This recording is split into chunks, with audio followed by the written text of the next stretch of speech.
ভালোবাসা মানব হৃদয়ের এক আদিম, পবিত্র এবং অত্যন্ত শক্তিশালী অনুভূতি। মহান আল্লাহ তাআলা মানুষের অন্তরে এই অনুভূতির বীজ বুনে দিয়েছেন।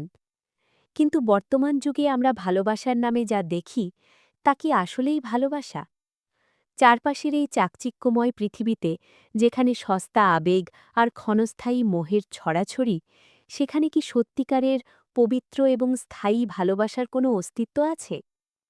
আজ আপনাদের শোনাব এমন এক ভালোবাসার গল্প, যেই গল্পে কোনো রাতের আধারে লুকিয়ে দেখা করার রোমাঞ্চ নেই, কোনো হারাম চ্যাটিংয়ের মোহ নেই, নেই কোনো গুনাহের কালির দাগ। এই গল্প এমন দুজন মানুষের, যাদের হৃদয়ে সবার আগে ছিল তাদের রবের ভয়। এই গল্পটি প্রমাণ করে হালাল সীমানার ভেতরে গড়ে ওঠা সম্পর্ক কতটা মধুর, কতটা প্রশান্তিদায়ক হতে পারে। মেয়েটির নাম মারিয়াম। সমাজের ৮-১০টা সাধারণ মেয়ের মতোই সে, কিন্তু তার ভেতরে লুকিয়ে আছে এক অসাধারণ সৌন্দর্য, তার লজ্জাশীলতা, তার হায়া।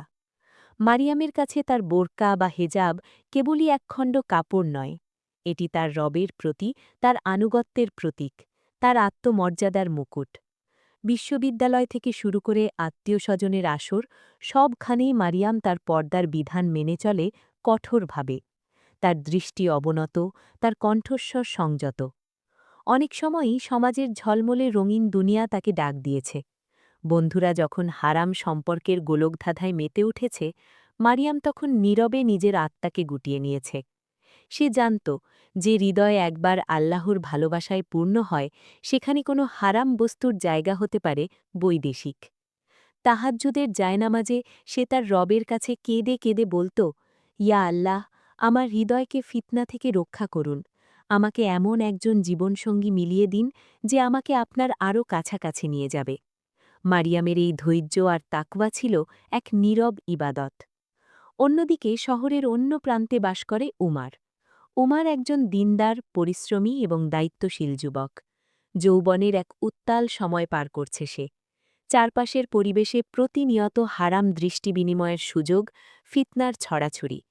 কিন্তু উমার তার দৃষ্টিকে সংযত রাখে। যখনই কোনো ফিতনার সম্ভাবনা তৈরি হয়, সে তার চোখ নামিয়ে নেয়, কারণ তার বুকে আছে আল্লাহর ভয়। সে বিশ্বাস করে, আজ সে যদি তার দৃষ্টিকে হারাম থেকে হেফাজত করে, আল্লাহ তাআলা তাকে হালাল এবং পবিত্র কিছু দিয়ে এর উত্তম প্রতিদান দেবেন। উমার তার পরিবারের প্রতি অত্যন্ত দায়িত্বশীল। সে জানে, একজন পুরুষের প্রকৃত সৌন্দর্য তার অর্থ বা বাহ্যিক রূপে নয়, বরং তার তাকওয়া, তার চরিত্র এবং তার দায়িত্ববোধের মাঝে। উমারও তার রবের কাছে দোয়া করত, ইয়া রব্বুল আলামিন, আমাকে একজন নেককার স্ত্রী দান করুন, যে হবে আমার চোখের শীতলতা, আমার দিনের অর্ধেক। মহান আল্লাহ সব শোনেন। তিনি জানেন কোন হৃদয়ের সাথে কোন হৃদয়কে জুড়ে দিলে তা জান্নাতের পথে সহায়ক হবে। উমারের পরিবার যখন তার জন্য পাত্রী খুঁজছিল, তখন উমারের মা একটি দিনী মজলিসে মারিয়ামকে দেখেন। মারিয়ামের শালীনতা, তার কথা বলার ভদ্রতা এবং তার তাকওয়ার ছাপ উমারের মায়ের হৃদয় ছুঁয়ে যায়। তিনি উমারের কাছে এসে মারিয়ামের কথা বলেন। উমার কোনো সিনেম্যাটিক প্রেমিকের মতো লুকিয়ে মারিয়ামকে দেখার চেষ্টা করেনি। সে কোনো সোশ্যাল মিডিয়ায় তাকে খুঁজে ফ্রেন্ড রিকোয়েস্ট পাঠায়নি, কারণ উমার জানত, যে সম্পর্কের শুরুটা হয় আল্লাহর অবাধ্যতা দিয়ে, সেই সম্পর্কে কখনো বরকত থাকতে পারে না। উমার সম্পূর্ণ ইসলামী শরীয়তের নিয়ম মেনে তার পরিবারের মাধ্যমে মারিয়ামের পরিবারের কাছে প্রস্তাব পাঠায়। বিয়ের আগে পাত্র-পাত্রীর একে অপরকে দেখা এবং কথা বলার যে সরই অধিকার রয়েছে, কেবল সেই উদ্দেশ্যেই তাদের প্রথম দেখা হয়। কোনো নির্জন পার্কে নয়, কোনো রেস্তোরাঁয় নয়, বরং মারিয়ামের বাড়ির ড্রয়িং রুমে, মারিয়ামের মাহরামদের উপস্থিতিতে। সেদিন তাদের মাঝে দুনিয়ার চাকচিক্য নিয়ে কোনো কথা হয়নি। উমার মারিয়ামকে জিজ্ঞাসা করেনি সে কোন ব্র্যান্ডের পোশাক পছন্দ করে বা তার প্রিয় সিনেমা কী, বরং উমার অত্যন্ত বিনম্রভাবে জানতে চেয়েছিল মারিয়ামের দিনদারি সম্পর্কে, তার আখিরাতের লক্ষ্য সম্পর্কে। মারিয়ামও তার দৃষ্টি অবনত রেখে অত্যন্ত লজ্জাশীলতার সাথে উমারের কাছে জানতে চেয়েছিল তার সালাত, তার হালাল উপার্জন এবং পরিবারের প্রতি তার দৃষ্টিভঙ্গি সম্পর্কে। সেদিনের সেই ছোট্ট পবিত্র বৈঠকটিতে কোনো অবৈধ আবেগ ছিল না, কিন্তু সেখানে ছিল এক অদ্ভুত প্রশান্তি। যে প্রশান্তি কেবল আসমান থেকে নাজিল হয়। এরপর আসে সবচেয়ে গুরুত্বপূর্ণ ধাপ, ইস্তেখারা। নিজেদের সিদ্ধান্তের ওপর নির্ভর না করে সবকিছুর ভার তারা ছেড়ে দেয় আসমান ও জমিনের মালিকের ওপর।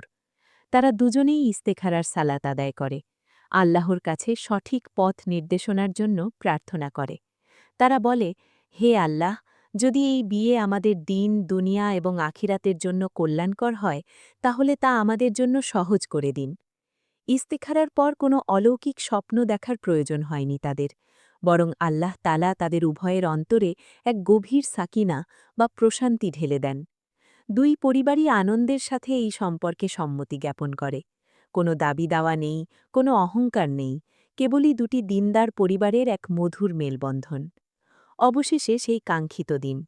কোনো লাখ টাকার জাঁকজমকপূর্ণ স্টেজ নয়, গানবাজনার কান ফাটানো আওয়াজ নয়, নারী পুরুষের অবাধ মেলামেশা নয়, বরং আল্লাহর ঘর মসজিদে অত্যন্ত সাধারণ এবং সুন্নাহ সম্মত উপায়ে অনুষ্ঠিত হয় তাদের আকাদ। রেসুলুল্লাহ সাল্লাল্লাহু আলাইহি ওয়াসাল্লাম বলেছেন, সবচেয়ে বরকতময় বিয়ে হচ্ছে সেটি যাতে খরচ এবং আনুষ্ঠানিকতা সবচেয়ে কম হয়। উমার যখন সবার সামনে দৃঢ় কণ্ঠে বলে ওঠে, কাবুল, তখন যেন রহমতের ফেরেশতারা তাদের ঘিরে রাখে। অন্যদিকে ঘরের ভেতরে বসে থাকা মারিয়ামের গাল বেয়ে নেমে আসে শুক্রিয়ার অশ্রু। এই অশ্রু কোনো হারানোর বেদনার নয়, এই অশ্রু হল অপেক্ষার অবসানের, এই অশ্রু হল রবের প্রতি কৃতজ্ঞতার। হালাল সীমানার ভেতরে থেকে চরম ধৈর্য আর তাকুয়ার পর যখন দুটি পবিত্র আত্মা এক হয়, তখন আল্লাহ তাআলা স্বয়ং সেই সম্পর্কে রহমত ঢেলে দেন। বিয়ের পর শুরু হয় তাদের নতুন জীবন, যে জীবনে তারা একে অপরের হাত ধরে জান্নাতের পথে হাঁটতে শুরু করে। শেষ রাতে যখন দুনিয়ার সব মানুষ ঘুমে আচ্ছন্ন, উমার তখন আলতো করে মারিয়ামের কপালে পানি ছিটিয়ে তাকে তাহাজ্জুদের জন্য জাগিয়ে তোলে। তারা যখন একসাথে রবের সামনে দাঁড়ায়, উমারের তিলাওয়াতের শব্দে মারিয়ামের চোখ ভিজে ওঠে। এমন সম্পর্কেই আল্লাহর সন্তুষ্টির আশা করা যায়, যে সম্পর্কে স্বামী তার স্ত্রীর দিকে ভালোবাসার নজরে তাকায় আর স্ত্রী তার স্বামীর দিকে সম্মানের নজরে তাকায়, তখন আরশের মালিক স্বয়ং তাদের দিকে রহমতের নজরে তাকান। পবিত্র কোরআনের সূরা আন-নূরের ২৬ নম্বর আয়াতে আল্লাহ সুবহানাহু ওয়া তাআলা কতই না সুন্দর করে বলেছেন, দুশ্চরিত্র নারীরা দুশ্চরিত্র পুরুষদের জন্য এবং দুশ্চরিত্র পুরুষরা দুশ্চরিত্র নারীদের জন্য, আর সচ্চরিত্র নারীরা সচ্চরিত্র পুরুষদের জন্য এবং সচ্চরিত্র পুরুষরা সচ্চরিত্র নারীদের জন্য। উমার আর মারিয়াম নিজেদেরকে পবিত্র রেখেছিল বলেই আল্লাহ তাআলা তাদেরকে একে অপরের জন্য উপহার হিসেবে দান করেছেন। নবীজি মোহাম্মদ সাল্লাল্লাহু আলাইহি ওয়াসাল্লাম বলেছেন, সমগ্র দুনিয়াটাই হল সম্পদে পরিপূর্ণ, আর দুনিয়ার শ্রেষ্ঠ সম্পদ হল একজন নেককার স্ত্রী। উমার তার জীবনে এই হাদিসের বাস্তব রূপ দেখতে পায়। মারিয়ামের উপস্থিতি তার ঘরকে বানিয়ে দেয় এক টুকরো জান্নাত। বাইরে হাজারো কাজের চাপ, দুনিয়ার ফিতনা পেরিয়ে উমার যখন ঘরে ফেরে, মারিয়ামের একটি প্রশান্ত হাসি তার সব ক্লান্তি ভুলিয়ে দেয়। মহান আল্লাহ সূরা আর রুমের ২১ নম্বর আয়াতে বলেছেন, আর তার নিদর্শনাবলীর মধ্যে রয়েছে যে তিনি তোমাদের জন্য তোমাদের মধ্য থেকেই সৃষ্টি করেছেন তোমাদের সঙ্গিনীদেরকে, যাতে তোমরা তাদের কাছে শান্তি পাও, এবং তিনি তোমাদের মধ্যে ভালোবাসা ও দয়া সৃষ্টি করেছেন। সত্যি, হালাল ভালোবাসার যে এই প্রশান্তি, এই যে সাকিনা, দুনিয়ার কোনো হারাম সম্পর্কে তা কখনোই পাওয়া সম্ভব নয়। হারাম সম্পর্কে থাকে কেবলই সন্দেহ, ভয়, গ্লানি আর প্রতিনিয়ত ছটফটানি। কিন্তু হালাল সম্পর্কে থাকে নিরাপত্তা, সম্মান এবং আল্লাহর রহমতের ছায়া। উমার আর মারিয়ামের এই জীবন দেখে আজ তাদের পরিবার খুশি, সমাজ অনুপ্রাণিত। তারা প্রমাণ করেছে যে বিয়ে মানেই ঋণের বোঝা নয়, বিয়ে মানেই লাখ টাকার শো অফ নয়। দিনদারি আর তাকওয়া থাকলে সবচেয়ে সাধারণ আয়োজনেও যে অসাধারণ একটি জীবন শুরু করা যায়, তারা তার উজ্জ্বল দৃষ্টান্ত। তাদের এই বরকতময় সংসার দেখে সমাজের অনেক তরুণ তরুণী আজ নতুন করে ভাবতে শুরু করেছে। তারা বুঝতে পারছে যে আল্লাহর বিধানের ভেতরেই রয়েছে প্রকৃত সুখ। আমার প্রিয় তরুণ ভাই ও বোনেরা, যারা আজ আমাকে শুনছেন, হয়তো আপনি একাকিত্বে ভুগছেন, হয়তো মনের মতো একজন সঙ্গীর জন্য অপেক্ষা করছেন, অথবা হয়তো আপনি এমন কোনো সম্পর্কে জড়িয়ে আছেন যা আপনার রবের অপছন্দ। একটু থমকে দাঁড়ান, নিজের হৃদয়ের দিকে তাকান। আপনি কি মনে করেন যে আল্লাহ আপনাকে সৃষ্টি করেছেন, যিনি আপনার তাকদীর লিখেছেন, তিনি আপনার জন্য সঠিক সময়ে সঠিক মানুষকে নির্বাচন করে রাখেননি? অবশ্যই রেখেছেন। হারাম সম্পর্কে জড়িয়ে হয়তো আপনি সাময়িক কিছু সময়ের জন্য এক মিথ্যে সুখের মোহ পাচ্ছেন, কিন্তু বিশ্বাস করুন, হারাম ভালোবাসা হল আগুন। এই আগুন একসময় আপনার দুনিয়ার শান্তি পুড়িয়ে ছাই করে দেবে আর আখেরাতের অনন্ত জীবনকে করবে বিপন্ন। যে ভালোবাসা আপনাকে আপনার রবের স্মরণ থেকে দূরে সরিয়ে দেয়, যে ভালোবাসা আপনাকে রাতের পর রাত গুনাহের দিকে ঠেলে দেয়, তা কখনো আপনার জন্য কল্যাণকর হতে পারে না। ছেড়ে দিন সেই হাত, যে হাত আপনাকে জান্নাতের দিকে নিয়ে যায় না। মুছে ফেলুন সেই চ্যাট হিস্ট্রি, যা হাসরের ময়দানে আপনার বিরুদ্ধে সাক্ষী হয়ে দাঁড়াবে। আল্লাহর ভয়ে আজ আপনি যা কিছু ত্যাগ করবেন, কসম সেই মহান সত্তার, আল্লাহ তাআলা আপনাকে তার চেয়ে বহু গুণ উত্তম কিছু দিয়ে তা পূর্ণ করে দেবেন। ধৈর্য ধরুন, নিজের চরিত্রকে হেফাজত করুন। আপনি যদি একজন মারিয়ামের মতো পবিত্র জীবনসঙ্গিনী চান, তবে আগে নিজেকে ওমারের মতো চরিত্রবান হিসেবে গড়ে তুলুন। আর আপনি যদি একজন ওমারের মতো দায়িত্বশীল এবং তাকওয়াদান স্বামী চান, তবে নিজেকে মারিয়ামের মতো লজ্জাশীলা হিসেবে তৈরি করুন। হালাল ভালোবাসা কোনো রূপকথা নয়, এটি একটি বাস্তব সত্য, যা কেবল তাদের ভাগ্যে জোটে যারা আল্লাহর উপর তাওয়াক্কুল করে। মনে রাখবেন, হারাম ভালোবাসা আগুন, আর হালাল ভালোবাসা জান্নাতের পথ।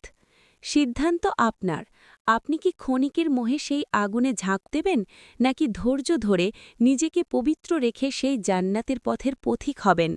আল্লাহ সুবহানাহু ওয়া তাআলা আমাদের সবাইকে ফিতনা থেকে হেফাজত করুন, আমাদের যুব সমাজকে হারাম থেকে বেঁচে থাকার তৌফিক দান করুন এবং প্রত্যেককে একজন নেককার জীবনসঙ্গী দান করে তাদের জীবনকে রহমত ও বরকতে পূর্ণ করে দিন।